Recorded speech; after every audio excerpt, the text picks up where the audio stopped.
আজ সন্ধ্যায় একটু গিয়েছিলাম খিলগাঁও তালতলা মার্কেটে। এখন হাঁটাহাঁটির পরে চোখের সামনে পড়লো একটি জুস বারের মতো, আর ভাবলাম যে ঠান্ডা কিছু খাওয়া যাক তাহলে।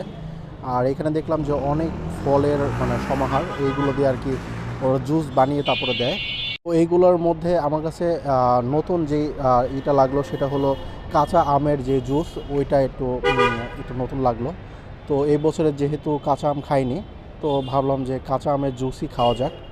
তো চটপট একটা অর্ডার দিয়ে দিলাম।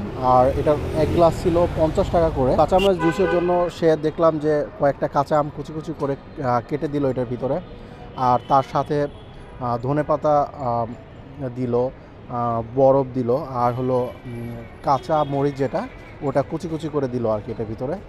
তো আমার কাছে মনে হলো যে মোটামুটি ভালোই হবে। আর কাঁচা আমের ফ্লেভারটা কিন্তু খারাপ না, একটু মুখে ভালো লাগে আর কি।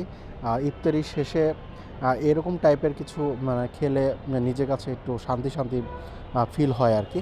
তো এখানে দেখলাম যে সে অনেক রকমের ফলের সমাহার নিয়ে বসেছে, যে মালটা, আপেল, তরমুজ সব রকমের জুসই এখানে ছিল, ফল ছিল আর কি। এইগুলো আর কি জুস করে দিবে যদি আমি বলি। তো এই যে আমার ঝটপট রেডি হয়ে গেল কাঁচা আমের জুসটা।